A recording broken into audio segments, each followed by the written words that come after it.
Praise the lord. ఈస్టర్కు ముందు 6వ ఆదివారము, లెంట్లో మొదటి ఆదివారము. కరుణాసహిత జీవితము కొరకైన పిలుపు. అంశము కరుణాసహిత జీవితము కొరకైన పిలుపు. ఈ ఆదివారం కొరకు మనకు ఏర్పాటు చేయబడిన అంశం అన్నమాట. అయితే ఇచ్చిన బైబిల్ పట్టణాలు మనం చూసినట్లయితే మొదటి పాఠముగా రూతు గ్రంథము 2వ అధ్యాయము 4 నుంచి 20 వచనముల వరకు. రెండవ పాఠముగా ఎఫెసీయులకు రాసిన పత్రిక 4వ అధ్యాయము 25 నుంచి 32 వచనముల వరకు. మూడవ పాఠముగా పరిశుద్ధుడైన మార్కు రాసిన సువార్త 1వ అధ్యాయము 40 నుంచి 45 వచనముల వరకు. ఉత్తర ప్రత్యుత్తర పాఠ్యభాగముగా కీర్తనల గ్రంథము 145వ కీర్తన. ఈరోజు మనకి బైబిల్ పట్టణాలు ఇచ్చి ఉన్నారు. అయితే చిన్న ప్రార్థన చేసుకుందాం అన్నమాట. మొదటిగా బైబిల్ పట్టణాన్ని చదువుకుందాము. కీర్తనల గ్రంథము 145వ కీర్తన 8-9 వచనములు చదువుకుందాము. యెహోవా దయాదాక్షిణ్యములు గలవాడు, ఆయన దీర్ఘశాంతుడు, కృపాతిశయము గలవాడు. యెహోవా అందరికీ ఉపకారి, ఆయన కనికరములు ఆయన సమస్త కార్యముల మీద నున్నవి. ప్రార్థన చేసుకుందాం. మహోన్నతుడా, జీవాధిపతి, సృష్టికర్తమైన తండ్రి, దయగల దేవా, కరుణామయ, మరి నీ ప్రజలను విడిపించటానికి నీ కుమారుడైన యేసుక్రీస్తు ద్వారా మరి పాపముల నుండి మమ్ములను విడిపించితివి కదా. నీ దయతో మమ్ములను శుద్ధ చేయబడి నీ కృపలో రూపాంతరము చెందిన మేము మా దైనందిన జీవితాలలో మరియు ఇతరుల మా సంబంధాలలో ఆయన వాత్సల్యతను ప్రతిబింబించినట్లు అనుగ్రహించుము. నీ స్వస్థపరిచే ప్రేమతో మా చేతులను చాచుటకును మరియు మా హృదయములను తెరుచుటకును మాకు సహాయం చేయుము. తద్వారా మేము నమ్మకమైన సేవ చేయుటలో రూతు వలెను మరియు అపవిత్రులను ముద్దు పెట్టుకునుట, విరిగిన వాటిని పునరుద్ధరించిన యేసు వలెను ఈ లోకంలో మీ జీవాత్మను పంచుకుని స్వార్థముతో సామర్థ్యము కలిగి ఉండుట వలన మమ్మను బలపరచుమని మిమ్మల్ని అతి మిక్కిలి వినయముతో ఈ చిన్న ప్రార్థన అడిగి వేడుకుని ప్రార్థిస్తున్నాము తండ్రి. ఆమెన్. మనకిచ్చిన అంశాన్ని చూసినట్లయితే దేవుడు నిస్వార్థమైన ప్రేమతో మనల్ని ప్రేమించాడు. కరుణామయుడు అంటే కరుణగల దేవుడని, కరుణాల వాళ్ళని, రక్షించేవాడని, జాలిగలవాడని, కనికరము గలవాడనే పేరును మనం చూస్తూ ఉంటాం.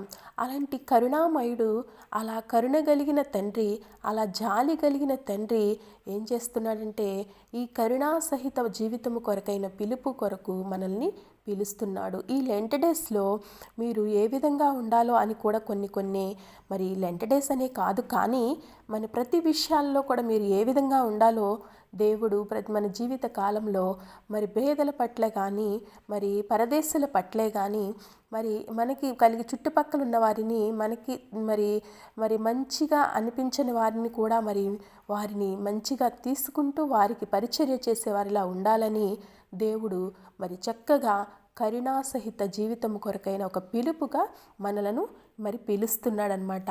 అట్టి పిలుస్తున్న సమయంలోనే మనం చూసినట్లయితే బైబిల్ గ్రంథంలో మనము చూస్తూ ఉంటాము. మనకిచ్చిన మొదటి పాఠము రూతు గ్రంథము 2వ అధ్యాయము 4 నుంచి 20 వచనముల వరకు మనము చూస్తూ ఉంటాము. ఇక్కడ చూసినట్లయితే రూతు గారు చూసినట్లయితే మనము ఆమె తన అత్త అయిన నయోమిని హత్తుకుని ఆమెను విడిచిపెట్టుకోకుండా ఉన్నట్లు మనము చూస్తూ ఉంటాము. ఈ రూతు గారి గ్రంథంలో చూసినట్లయితే అక్కడ ఆమె బెత్లెహేము నుండి ఎక్కడికి వెళ్ళిపోయిందంటే మోయాబు దేశమునకు వెళ్ళిపోయి మోయాబు దేశంలోనే నయోమి యొక్క భర్తను తన 2 కుమారులను పోగొట్టుకుని ఇద్దరి కోడలతో ఉన్నప్పుడు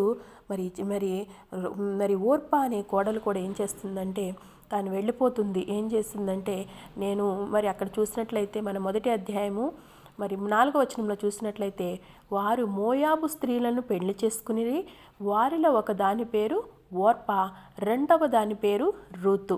ఈ మొదటిదైన ఓర్పా ఏం చేసిందంటే, మరి నాకైతే పిల్లలు లేరమ్మా, నేను మళ్ళీ కనలేను కాబట్టి నీవు నీ తల్లిదండ్రుల వద్దకు వెళ్ళిపోమని ఇద్దరి కోడళ్ళకు చెప్పినప్పుడు, మరి ఒక కోడలు ఏం చేస్తుందంటే పెద్ద కోడలు వెళ్ళిపోయినట్లు, రెండవ కోడలు రూతు ఏం చేసిందంటే తన హత్తను ఆనుకుని మరి ఏం చెప్పుద్దంటే, నీ దేవుడే నా దేవుడు, నీ జనమే నా జనం అని చెప్పి మరి హత్తను మాత్రమే ఆనుకుని ఉన్నప్పుడు ఆ మాటలన్నీ కూడా తలపోసుకుని మళ్ళీ తిరిగి వాళ్ళు ఏం చేస్తారంటే బెత్లెహేమునకు వాళ్ళు వస్తారు. బెత్లెహేమునకు వచ్చినప్పుడు ఇక్కడ మనం చూసినట్లయితే ఈమె మరి ఇక్కడ మనకు చూస్తూ ఉంటాము, ఇక్కడ దేవుని యొక్క ప్రణాళిక అనేది మనకి కనిపిస్తూ ఉంటుంది.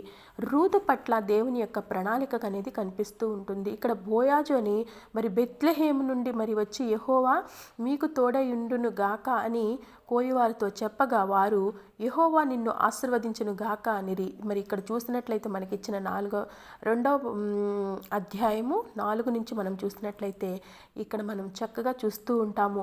మరి రూతు ఏం చేస్తుందంటే తన సమీప బంధువుడైన బోయాజు పొలంలోకే వెళ్ళి పరిగి వేరుకుంటూ ఉన్న సమయంలో బోయాజు అడుగుతాడు కదా, ఎవరు ఆమె అని తన పనివారిని అడిగినప్పుడు ఆమె ఎవరో కాదు, మరి మీకు సమీప బంధువులైన నయోమి గారి చిన్న కోడలని చక్కగా పనివాడు చెప్తారనమాట.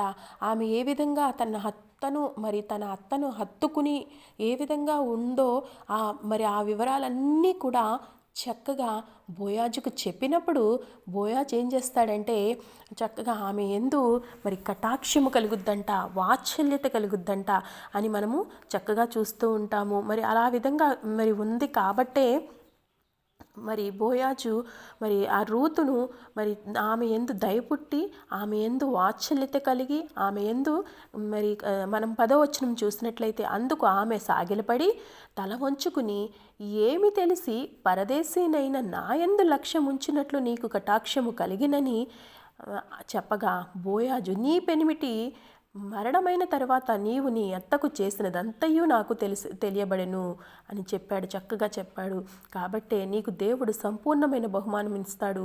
కాబట్టి నువ్వు అటు ఇటు వెళ్ళొద్దు, వేరే పొలానికి వెళ్ళొద్దు, నువ్వు ఈ పొలంలోనే ఉండి నువ్వు ఈ కుండలోనే నీళ్లు తాగి మరి ఇక్కడే నీవు మరి పరిగి ఏరుకోమని చెప్పినప్పుడు ఆ విధంగానే ఏరుకుంటుంది రూతు.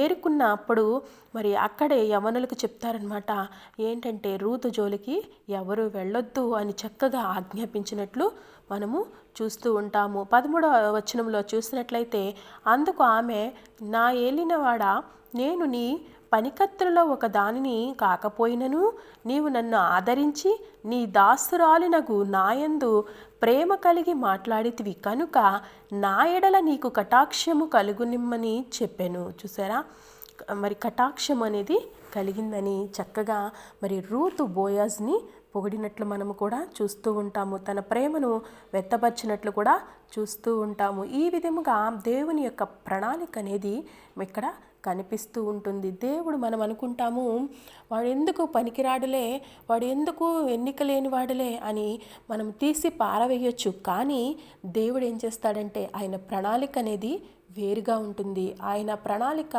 మరి ఏ విధంగా ఉందో చూడండి. మరి రూతు మరి బోయాజు వంశములో నుంచి యేసుక్రీస్తు ప్రభువారు రావటానికి ఒక కారణం అనేది మనము చూస్తూ ఉంటాము. మరి ఎన్నిక లేని వారిని కూడా దేవుడు ఏం చేస్తాడంటే మరి ఎన్నుకున్నట్లుగా చేస్తాడు. మరి ఆ విధంగా ఎన్నుకున్నాడు కాబట్టే మరి ఇక్కడ రూతును ఎన్నుకున్నాడు దేవుడు. మరి బోయాజును ఏర్పరిచాడు. బోయాజు కూడా చక్కగా మరి రూతును చేర్చుకున్నట్లు మనము చూస్తూ ఉంటాము. పరదేశి అయిందంట, పరదేశిని కూడా మరి ఇక్కడ ఏర్పరచుకున్నట్లు చూస్తాము. మనము కూడా ఈ పరదేశులకి కూడా కొంత మరి ధాన్యాన్ని కానీ పొలములో కొంత వాటిని విడిచిపెట్టాలని ధర్మశాస్త్ర గ్రంథంలో మనము చూస్తూ ఉంటాము. మనం చూసినట్లయితే నిర్గమాకాండము 22వ అధ్యాయము మరి 21వ వచనంలో చూస్తే నీ పరదేశిని నీవు ఇసుకించవద్దు అనే మాటను మనము చూస్తూ ఉంటాము. అంతేకాదు లేవీలకు రాసిన పత్రిక లేవియకాండము 19వ అధ్యాయము 10వ వచనంలో చూసినట్లయితే ఇక్కడ చక్కగా మరి తెలియపరుస్తున్నాడు.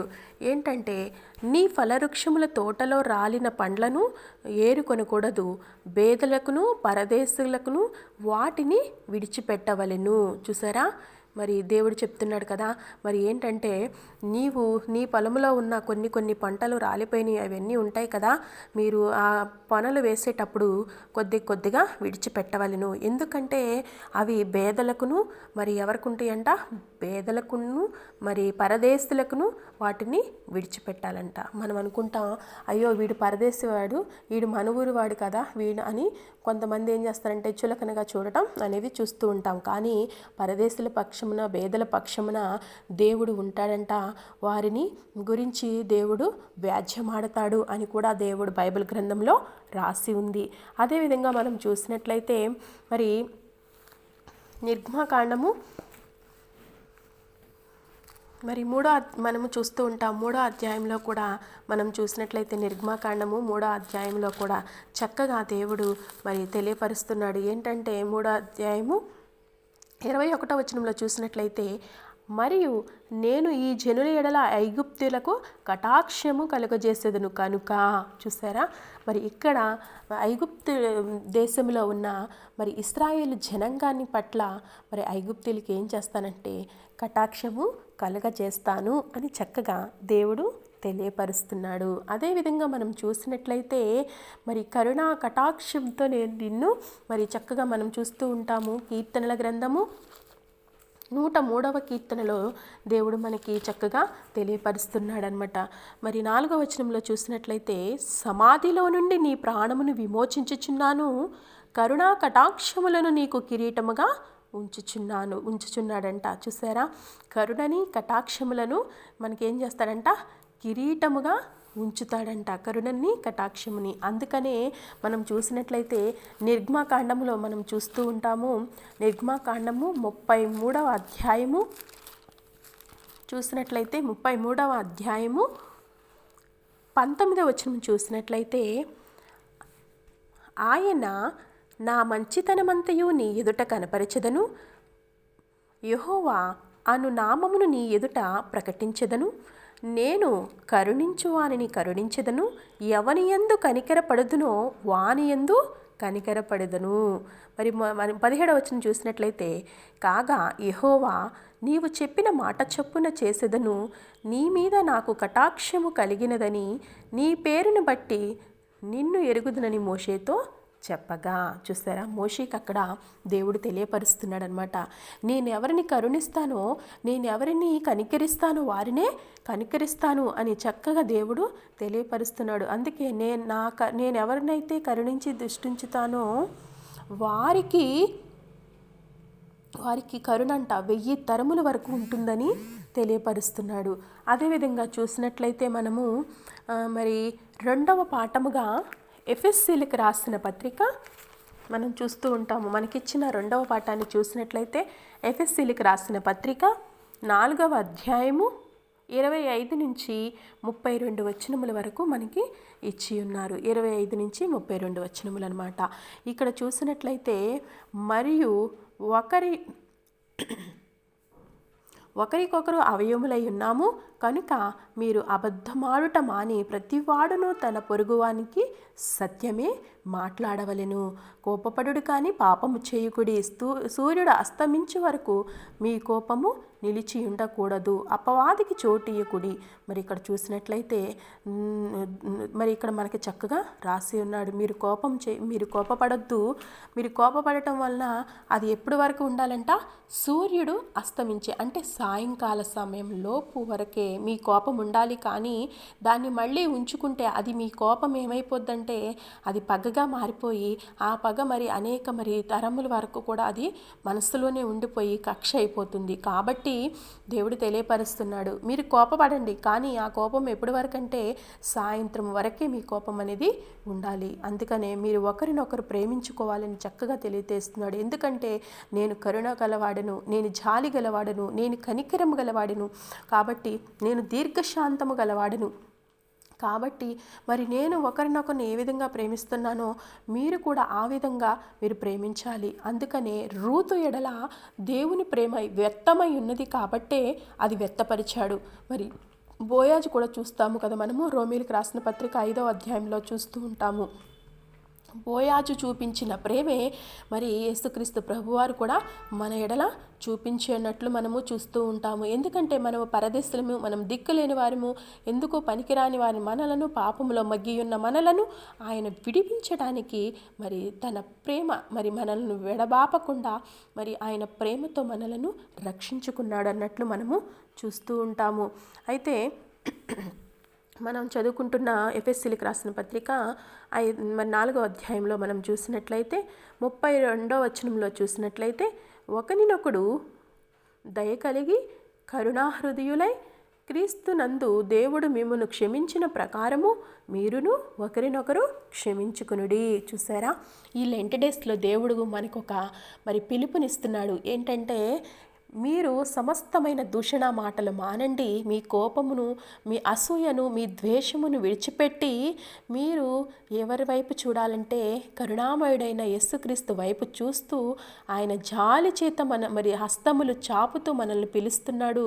అలాంటి జాలి గల దేవుడు, కనికరము గల దేవుడు కాబట్టి ఆయన వైపు మనం చూసినట్లయితే ఆయన ఏమని చెప్తున్నాడంటే, నేను ఎలా మిమ్మల్ని క్షమించి హక్కును చేర్చుకుని మరి నా రక్తాన్ని చిందించడానికి కూడా ఈ లోకానికి వచ్చానో మీరు కూడా మరి ఒకరినొకరు క్షమించుకోండి. అలా క్షమా హృదయం అనేది మనకి ఉండాలి. అలా క్షమా హృదయం కలిగి ఉన్నప్పుడు మాత్రమే మనము ఏ విధంగా ఉంటామంట, మరి దేవునికి ఇష్టకరముగా ఉంటాము. అందుకనే మనం చూస్తూ ఉంటాము. మరి ఏబేలులో చూసినట్లయితే మరి ఏబేలు గ్రంథంలో మనం చక్కగా చూస్తూ ఉంటాము. 2వ అధ్యాయంలో అక్కడ చక్కగా రాస్తూ ఉన్నాడు, మీ దేవుడు ఎలాంటి వాడంటే మరి ఆయన కరుణ వాత్సల్యత గలవాడు. కాబట్టి మీరేం చేయాలంటే మీ హృదయాలను మరి మీరు చింపుకోండి. మీ వస్త్రాలను కాదు మీరు చింపుకునేది, మీ హృదయాలను చింపుకుని ఆయనకు మీరేం చేయాలంట, ప్రార్థన చేయాలని చక్కగా దేవుడు తెలియపరుస్తున్నాడు. మీ దేవుడు చక్కగా చూడండి, 13వ వచనం, 2వ అధ్యాయము 13వ వచనంలో ఉంటుంది.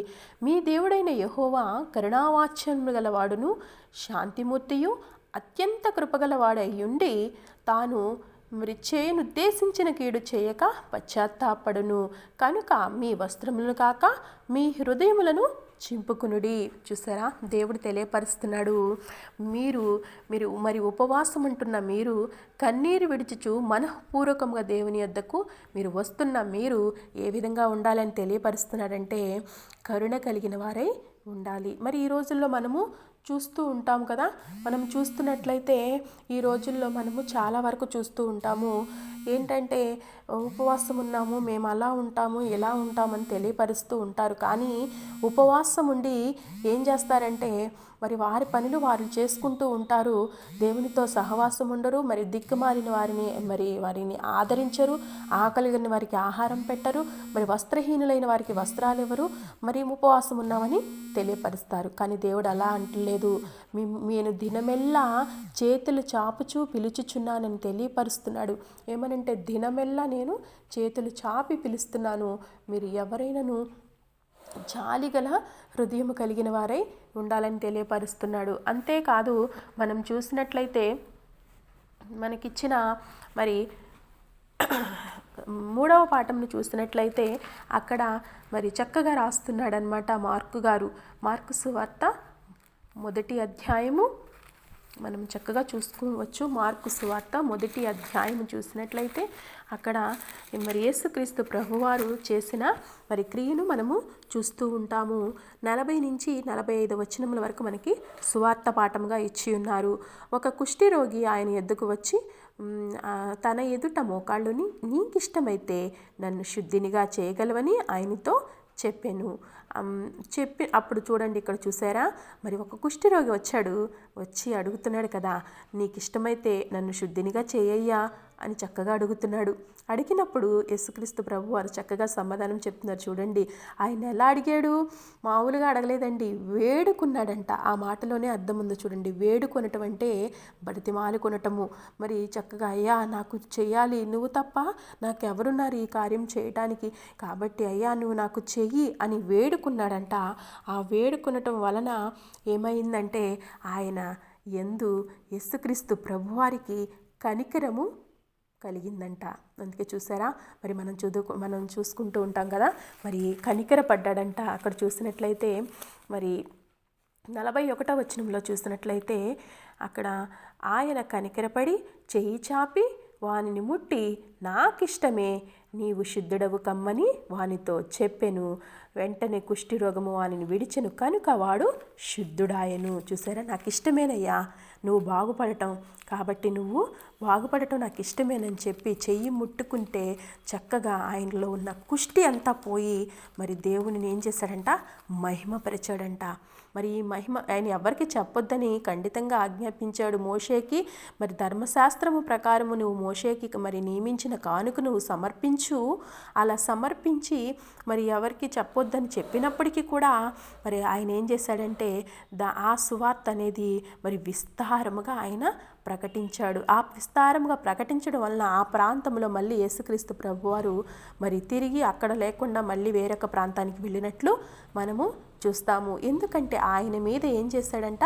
కనికరపడ్డాడు. అలా మనం చూస్తూ ఉంటే ఆయన చేసిన కార్యాలన్నీ కూడా కనికరపడినట్లు, వారి మీద ప్రేమ కలిగినట్లు, వారి మీద జాలి పడినట్లు చేసినట్లు మనం చూస్తూ ఉంటాము. అంతేకాదు మంచి సమరయుడిని కూడా మనం చూసినట్లయితే అక్కడ సమరయుడు ఏం చేశాడంట?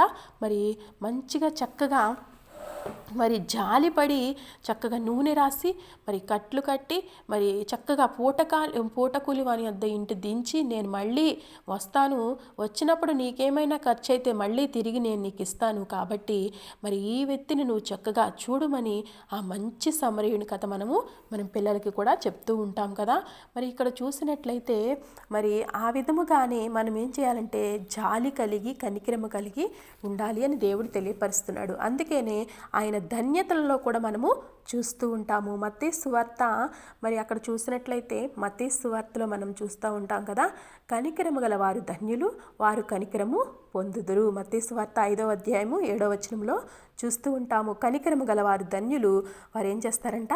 కనికరాన్ని పొందుకుంటారంట. అందుకనే కనికరమాన్ని పొందుకోవాలి అంటే నీవు మొదట కనికరము కలిగి జీవించాలి. నీవు కనికరము లేకోకుండా ఉంటే దేవుడు ఇష్టపడడు. నీవు కనికరము కలిగి ఉంటే దేవుడు నీకు ఒకానొక సమయంలో ఆపద వస్తే ఆ ఆపద నుంచి తప్పించటానికి దేవుడు ముందుగా ఎవరినొకరిని సిద్ధపరుస్తాడంట. అందుకనే మనం చూసుకుంటూ ఉంటాము.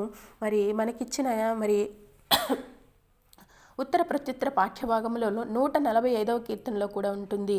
మరి కనికరములు కలిగిన వారి పక్షాన దేవుడు ఉంటాడని చక్కగా ఆయన అందరికీ ఉపకారి, ఆయన అందరికీ మేలే చేస్తాడు కానీ కీడు చేయడు అని తెలియపరుస్తూ, అలాగే మనము కనికరము కలిగి ఉంటే దేవుడు కూడా మనము ఇతరులకు పట్ల సహాయం చేసినట్లయితే ఉంటే దేవుడు కూడా మన పట్ల ఏం చేస్తానంటాడంట?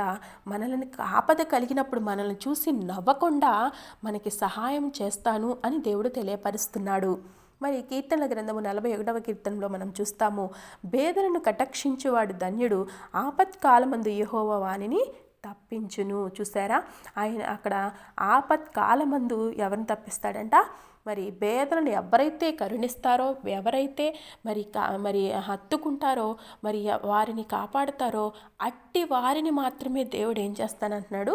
మరి బేదలను కటాక్షిస్తే నీకు వచ్చే ఆపదలన్నీ కూడా మరి తప్పించబడతాయంట. నీకు ఆపద వస్తుంది అనుకోండి, ఆ ఆపదను తప్పించడానికి పలానా రోజు నువ్వు చేసేవే, ఒక వ్యక్తికి వస్త్రం లేనప్పుడు వస్త్రం ఇచ్చేవేమో, ఆహారం లేనప్పుడు ఆహారం పెట్టేవేమో, మరి రోగశయ్యగా ఉన్నప్పుడు మరి హాస్పిటల్లో పడి ఉన్నప్పుడు వానికి నీవు వస్త్రములు ఇచ్చేవేమో, అట్టి వారిని జ్ఞాపకం చేసుకుని వారి పట్ల ఏం చేస్తానంటున్నాడంటే నీకు ఆపద కలిగినప్పుడు నువ్వు చేసినవన్నీ కూడా గుర్తు పెట్టుకుని దేవుడు ఏం చేస్తానంటున్నాడంటే ఏమంటున్నాడంటే, నీకు ఆపద వచ్చినప్పుడు నిన్ను తప్పించడానికి నేను రెడీగా ఉన్నాను అని తెలియపరుస్తున్నాడు కదా.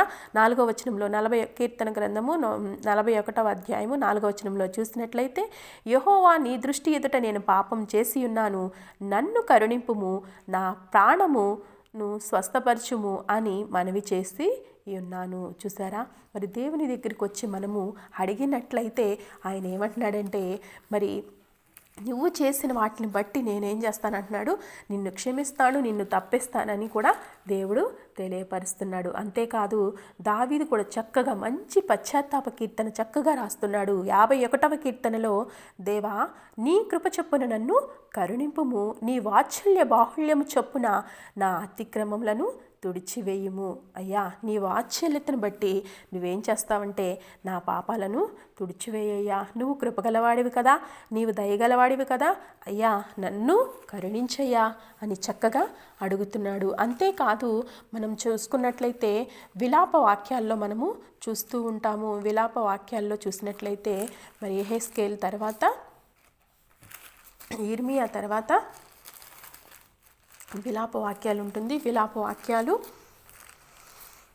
చూసినట్లయితే 3వ అధ్యాయము 22వ వచనం చూసినట్లయితే, యెహోవా కృపగలవాడు, ఆయన వాత్సల్యత ఎడతెడక నిలిచిచున్నది కనుక మనము నిర్మూలము కాకున్న వారము, అనుదినము నూతనముగా ఆయనకు వాత్సల్యత పుట్టుచున్నది. చూసారా, ఆయనకు అనుదినము కూడా మన ఎడల ఆయన వాత్సల్యత చూపిస్తున్నాడు. అంటే ఆయన కరుణ మన మీద చూపిస్తున్నాడు. ఆయన కరుణ ఉంటే మనము 1000 తరముల వరకు కూడా సురక్షితముగా జీవిస్తాము అన్నమాట. అలాంటి కరుణ మన మీద చూపిస్తున్నాడు. ఆ కరుణను మరి మనం పొందుకునే వారిలాగా ఉన్నామా, ఆయన వాత్సల్యతను మనము మరి అందిపుచ్చుకునే వారిలాగా ఉన్నామో లేదో ఒకసారి జ్ఞాపకం చేసుకోవాలి. ఆయన కటాక్షము చూపినప్పుడు ఆ కటాక్షము మరి మనకి అందుకోవాలి అంటే నీవు కూడా అదే స్థితిలో ఉన్నావా, ఇతరులను కటాక్షించే వారిలాగా ఉన్నావా, ఇతరుల పట్ల వాత్సల్యత కలిగిన వారిలాగా ఉన్నావా,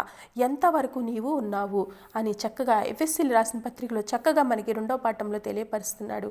మరి మీరు ఎలా ఉన్నారు, ఏ విధంగా ఉన్నారని దేవుడు తెలియపరుస్తున్నాడు. ఎఫెసీయులకు రాసిన పత్రికలు అన్నీ కూడా మీరు ఎందుకు ఈ విధంగా ఉన్నారు, మరి దొంగ త్రాసులతో ఉన్నారు, మరి దొంగ త్రాసు మరి యెహోవాకు హేయమని చెప్తున్నాడు, కోపపడితే మరి కోపం వల్ల మరి పాపం వస్తుందని చెప్తున్నాడు. కాబట్టి ఇవన్నీ మీలో నుంచి తీసివేసుకోండి. మరి ద్వేషమే కానీ దుష్టత్వమే కానీ వీటిలన్నిటిని మీరు విసర్జించండి. మరి విసర్జించి ఎలా ఉండాలంటే మరి పరిశుద్ధాత్మను మనము కలిగి జీవించాలి అని చక్కగా తెలియపరుస్తున్నాడు.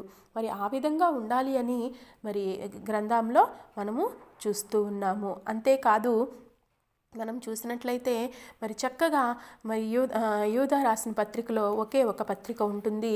యూదా రాసిన పత్రికలో కూడా మనము చూడొచ్చు. ఏంటంటే చక్కగా 1వ అధ్యాయము, యూదా రాసిన పత్రిక 1వ అధ్యాయము 21వ వచనం చూసినట్లయితే, విశ్వసించు అతి పరిశుద్ధమైన దాని మీద మిమ్మును మీరు కట్టుకొనుచు పరిశుద్ధాత్మలో ప్రార్థన చేసు నిత్య జీవార్థమైన మన ప్రభువుకు యేసుక్రీస్తు కనికరము కొరకు కనిపెట్టుచు దేవుని ప్రేమలో నిలిచినట్లు కాచుకొనుడి. చూసారా, దేవుని ప్రేమలో మనం నిలిచేటట్లు ఎలా ఉండాలంట, కాచుకొనమని చక్కగా తెలియపరుస్తున్నాడు. మీరు ఎలా ఆయన కనికరము మీ మీద ఉండాలి అంటే మీరు పరిశుద్ధాత్మలో మనం ఎలా ఉండాలంట, ప్రార్థన చేస్తూ మరి నిత్య జీవార్థమైన యేసు ప్రభు మరి కనికరము మన మీద ఉండాలి అంటే దేవుని ప్రేమలో మనము నిలిచి ఉండాలి. ఆయన ప్రేమ ఏంటంటే శత్రువులను సహితము కూడా ప్రేమించేదే ఆయన ప్రేమ. కరుణ అంటే నువ్వు ఏదో మరి దిక్కులేని వారిని మరి దరిద్రులను చూసినప్పుడు పుట్టేదే కాదు, నీ శత్రువుల ఎడల కూడా నీవు ప్రేమ చూపించాలి. ఆయన చంపుచున్న నరులను కూడా ఆయన క్షమిస్తున్నాడు. ఆయన పొడుస్తున్న వారిని కూడా తండ్రి వీరేమి చేయుచున్నారో వెరుగరు కనుక వీరిని క్షమించుము అని మరి ఆనాడు శిలువ మీద కూడా యేసుక్రీస్తు ప్రభువారు తెలియపరుస్తున్నాడు. అంతేకాదు మత్తయి సువార్త 25వ అధ్యాయంలో మనం చూసినట్లయితే అక్కడ చక్కగా తెలియపరుస్తున్నాడు అనమాట. ఏంటంటే మనం చూసినట్లయితే 31 నుంచి 46 వచనముల వరకు కూడా మరి ఇదంతా కూడా ఉంటుంది. అయితే మనకి చక్కగా ఒక మాట చూస్తున్నాం. 37వ వచనం చూసినట్లయితే, అందుకు నీతిమంతులు, ప్రభువా, ఎప్పుడు నీవు ఆకలిగొని యుండుట చూచి నీకు ఆహారం ఇచ్చితిమి, నీవు దాహము కొని ఉండుట చూచి ఎప్పుడు నీకు దాహమిచ్చితిని, ఎప్పుడు పరదేశీ అయుండుట చూచి నిన్ను చేర్చుకుంటిమి, దిగంబరిని అయ్యుండుట చూచి బట్టలిచ్చితిమి, ఎప్పుడు రోగివై ఉండుట చూచి చెరసాలలో ఉండుటైనను చూచి నీ యొద్దకు వచ్చితిమని ఆయనను అడిగెను. అందుకు రాజు, మిక్కిలి అల్పులైన ఈ నా సహోదరుల ఒకనికి మీరు చేసితిరి కనుక నాకును చేసితిరని నిశ్చయముగా మీతో చెప్పుచున్నాను అనెను. చూసారా? అంటే మన చుట్టుపక్కలున్న పేదలను కానీ, అనాథులనే కానీ, దిక్కులేని వారినే కానీ, మరి ఇట్టి వారిని యెషయా గ్రంథం 58వ అధ్యాయంలో కూడా ఉంటుంది. మనం చేయవలసిన ఉపవాసము చక్కగా రాసి ఉంటుంది. అదేవిధంగా మనం చూస్తే ఇట్టి వాటి గురించి చక్కగా దేవుడు తెలియపరుస్తున్నాడు. ఇలాంటి వారందరికీ మీరు చేశారు కదా, వీళ్ళందరికీ చేస్తే నాకును చేసినట్లే, కాబట్టి మిక్కిలి అల్పులైన ఈ నా సహోదరులకు మీరు చేసితిరి, కాబట్టి నాకు నువ్వు చేసితిరని మీరు నిత్య మరి పరలోకంలో ప్రవేశించండి అని చక్కగా దేవుడు నీతిమంతులైన వారి గురించి సాక్ష్యమిస్తున్నాడు. ఏమని సాక్ష్యమిస్తున్నాడంటే, మిట్టి వారికి మీరు చేశారు కదా అని చక్కగా మీరు నాకు కూడా చేసినట్లే అని తెలియపరుస్తున్నాడు. అంటే మనము కూడా ఏం చేయాలంటే, ఇతరులను ప్రేమించే వ్యక్తుల్లాగా మనం ఉన్నామా లేదా ఒకసారి మనమే పరిశీలన చేసుకోవాలి. మనకి అంటూ ఉంది కదా అని మరి చక్కగా నీకు దేవుడు ఒక మంచి ఉద్యోగమే కానీ మంచి చక్కగా అన్నీ ఇచ్చాడు, అన్నీ ఇస్తే వాటిని చూసి నువ్వు సంతోషపడుతూ చక్కగా నాకంటూ ఉంది, నేను తింటున్నాను, నేను వెళుతున్నాను, నేను కట్టుకుంటున్నాను అని నువ్వు సంతోషపడుతున్నావేమో, మరి లేని వారు ఉన్నారు కదా, వారిని కూడా ఒక్కసారి నీవు కనికరించవా? వారి ఎడల నీవు జాలి చూపించవా? దేవుడు ప్రేమను మన ఎడల చూపించాడు కాబట్టే ఆయన మన కొరకు పరమును విడిచి మరి చక్కగా ఈ భూలోకానికి వచ్చాడు. ఎందుకంటే మన మీద అట్టి ప్రేమ కలిగి ఉన్నాడు, అట్టి కరుణ మన మీద కలిగి ఉన్నాడు కాబట్టి ఈ లోకానికి ఆయన వచ్చినట్లు మనము చూస్తూ ఉంటాము. అలాగే మనము చూసినట్లయితే 1 యోహాను రాసిన పత్రిక 3వ అధ్యాయము 15వ వచనంలో చూసినట్లయితే 15 నుంచి 24 వచనాలు మనకు అక్కడ చూసినట్లయితే చక్కగా రాసి ఉంది. మన సహోదరులకు ఎలా ఉన్నాము మరి లోకమును మేము దేశించిన ఎడల ఆశ్చర్యపడకుడి, ఎందుకంటే మనము సహోదరులను ప్రేమించున్నాము కనుక మరణములో నుండి జీవములోనికి దాటి ఉన్నామని ఎరుగుదుము. ప్రేమ లేనివాడు మరణమందు నిలిచి ఉన్నాడు. చూసారా దేవుడు ఎంత గొప్ప మాట మాట్లాడాడో. ప్రేమ లేనివాడు మరణమందు నిలిచి ఉన్నాడంట. కాబట్టి తన సహోదరుని ద్వేషించేవాడు నరహంతకుడని తెలియపరుస్తున్నాడు. నువ్వు ఏమీ వాడిని చంపవసరం లేదు, వారిని నువ్వు ఎప్పుడైతే ద్వేషిస్తావో అప్పుడే నీవు నరహత్య చేసిన వాడివైపోతావు. కాబట్టి ప్రేమ కలిగి నీవు జీవించాలి. నీ సహోదరుల పట్ల నీవు ప్రేమ కలిగి జీవించి నీకు కలిగిన దాంట్లో కొంత మరి పేదలకే కానీ దిక్కులేని వారికే కానీ వారికి ఏం చేయాలని తెలియజేస్తున్నాడంటే వారిని ఆదుకోవాలని తెలియపరుస్తున్నాడు. మనం చూసినట్లయితే దేవుడు కూడా చక్కగా అపోస్తలుడైన పౌలు కూడా ఏం చేశాడో తెలుసా? మరి చక్కగా ఆయన పరిచర్య అంతా కూడా మరి తను ఎన్నో సంపాదించుకుని చేసుకోవచ్చు, కానీ ఆయన సంపాదించుకోవాలా. ఆయన అంతా ఎలా పరిచర్య అంటే క్రీస్తుకు వలె ఆయన పరిచర్య చేసినట్లు మనము చూస్తూ ఉంటాము. అంతేకాదు ద్వితీయోపదేశం మరి కాండము 4వ అధ్యాయంలో మనం చూస్తూ ఉంటాం. ద్వితీయోపదేశ కాండము 4వ అధ్యాయము 31 నుంచి మనం చూసినట్లయితే ఇక్కడ కూడా చక్కగా దేవుడు తెలియపరుస్తున్నాడు. ఏంటంటే, నీ దేవుడైన యెహోవా కనికరం గలవాడు కనుక నిన్ను చేయు విడువడు. చూసారా దేవుడు ఎంత గొప్ప మాట మనకు అనుగ్రహిస్తున్నాడో. నీ దేవుడైన యెహోవా ఎలాంటి వాడంట? కనికరము గలవాడు. ఆయన కనికరం అంట మనకి 1000 తరముల వరకు ఉంటుంది. కాబట్టి ఆయన కనికరము గలవాడు కాబట్టే నీ చేయ విడువడు అని చక్కగా తెలియపరుస్తున్నాడు. అందుకనే మరి నిన్ను నాశనము చేయడు అని తెలియపరుస్తున్నాడు. కాబట్టి మనము ఏ విధంగా ఉన్నామో ఒకసారి మనమే పరిశీలన చేసుకోవాలి. మనము చుట్టుపక్కల ఉన్న వారి పట్ల ప్రేమ చూపిస్తున్నామా? మరి అవసరం కొద్దీ మనము మరి ఉంటున్నామా? మరి అవసరం ఉందనుకోండి, మనం ఏం చేస్తామంటే వాళ్ళతో మరి ఎక్కడ లేని ప్రేమంతా చూపిస్తాము. అవసరం లేదనుకోండి వాడిని పక్కన పెట్టేస్తూ ఉంటాము. కదా. కొంతమందిని ఇప్పుడు చాలామంది ఏం చేస్తున్నారంటే, మరి మన ఇంటికి వస్తే, మరి మా ఇంటికి వచ్చారనుకోండి, ఏం చేస్తారో అని చూస్తాము. నీవు వాళ్ళ ఇంటికి వెళ్తే ఏం తీసుకొస్తాడని వాళ్ళు చూస్తారు. కానీ దేవుడు అట్లా కాదు. ఆయన కోరుకునే ప్రేమ ఎలాంటిదంటే నిష్కళంకమైనది. ఆయన ఎలాంటి వాడంటే పవిత్రుడును, నిర్దోషియు, మరి ఎలాంటి వాడు, నిష్కళంకుడును, పాపులలో చేరక ప్రత్యేకముగా ఉన్నవాడు. కాబట్టి ఆయన మరి ఎంత గొప్పవాడో మనకి ఆయన ప్రేమను చూపిస్తూ ఉన్నాడు. అట్టి ప్రేమను మనము కూడా చూపించాలి అని ఎఫెసీలకు ఫిలిప్పీలకు రాసిన పత్రికలో మనము చూస్తూ ఉంటాము. ఫిలిప్పీలకు రాసిన పత్రికలో మనం చూసినట్లయితే, క్రీస్తు యేసుకు కలిగిన ఈ మనసు మీరును కలిగియుండుడి అని చక్కగా దేవుడు తెలియపరుస్తున్నాడు. ఎందుకు కలిగి ఉండాలి అంటే, ఆయన దేవుని కుమారుడై ఉండి కూడా మరి దాసుని స్వరూపము ధరించుకుని ఈ లోకానికి వచ్చాడు.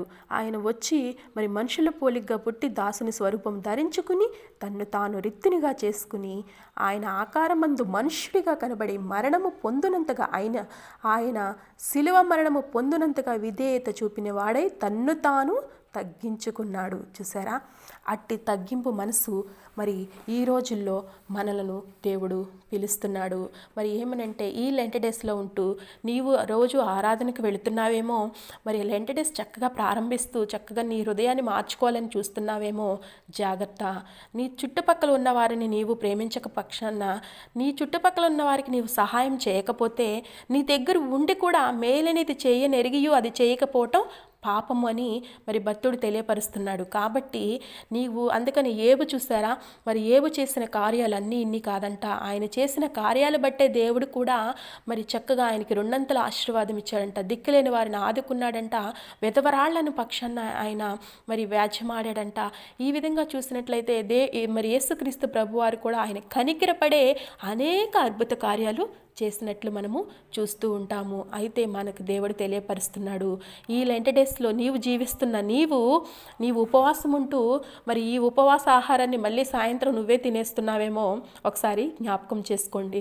నీవు ఉపవాసం ఉన్న ఆహారాన్ని కొంచెం పక్కన పెట్టి అది దేవుని సన్నిధిలోకో, లేదా మరి నీవు దిక్కులేని వారికో, వేదవరాళ్లకో, ఎక్కడన్నా నీకు బస్ స్టాండింగ్లో కానీ మరి ఎక్కడ ఒక చోట నీకు మరి అనాథలైన వారు, దిక్కులేని వారు, మరి అలాంటి వారికి ఏం చేయాలంటే సహాయం చేసినట్లయితే దేవుడు అట్టి ఉపవాసము మనకి మరి ప్రీతికరంగా ఉంటుంది. కాబట్టి అట్టి ఉపవాసం వల్ల మనము కూడా మరి ఆశీర్వదింపబడతాము. కాబట్టి అట్టి కరుణ దేవుడు చూపించిన ప్రేమలో కొంచెమైనా మనము చూపించడానికి మరి సంసిద్ధంగా ఉంటూ, మరి ఈ లెంట్ డేస్లో దేవుడు మనకిచ్చిన పిలుపు ఏంటంటే, మరి ఇతరులకు దేవుని ప్రేమను చూపించటం. ఆయన మన ఎడల ఎలా చూపించాడో మనము కూడా ఇతరులకి చూపించేవారిలాగా ఉండాలని కోరుకుంటూ, మరి ఈ కొద్ది మాటలు యేసుక్రీస్తు నామమున తెలియచేయడానికి ఎంతగానో సంతోషిస్తూ ముగిస్తున్నాను. ప్రార్థన చేసుకుందాం. మహోన్నతుడా, జీవాధిపతి, సృష్టికర్తమైన తండ్రి, అయ్యా, మీరు మా కోసము నాయన మరి ఎంతగానో మిమ్మల్ని మీరు తగ్గించుకుంటూ మరి ఈ లోకానికి వచ్చి ప్రభా మమ్మల్ని ప్రేమించి నీ రక్తాన్ని మాకు చిందించి మమ్మల్ని మీ రాజ్యములో అంగీకరించారు. మేము దిక్కులేని వారిగా, అనాథలుగా, మేము ఎందుకు పనికిరాని వారిగా ఉన్న మమ్మలను మా ఎడల జాలి చూపించి మమ్మల్ని ప్రేమించారు ప్రభా. అందుని బట్టి మీ వందనాలు చెల్లించుకుంటున్నాం తండ్రి. అయ్యా, మీరు చేసిన గొప్ప కార్యములను బట్టి, మీ స్వస్థతలను బట్టి ఎంతోమంది ప్రభానైనా మరి ఘనపరుస్తూ అనైనా మిమ్మల్ని మహిమపరిచారు ప్రభా. అట్టి మహిమను నైనా మేము పొందుకుని వాటి ద్వారానే మేము ఉండిపోకుండా ప్రభా ఇతరులకు తెలియపరుస్తూ నీ ప్రేమను ఇతరుల ఎడల వ్యక్తపరిచే కృపను మాకు అనుగ్రహించమని, మరి కొద్ది మాటలు మరి నీ సన్నిధానంలోకి చేర్చుకోమని నజరేయుడైన యేసుక్రీస్తు నామమున అడిగి వేడుకుని ప్రార్థిస్తున్నాము తండ్రి. Amen, amen, amen.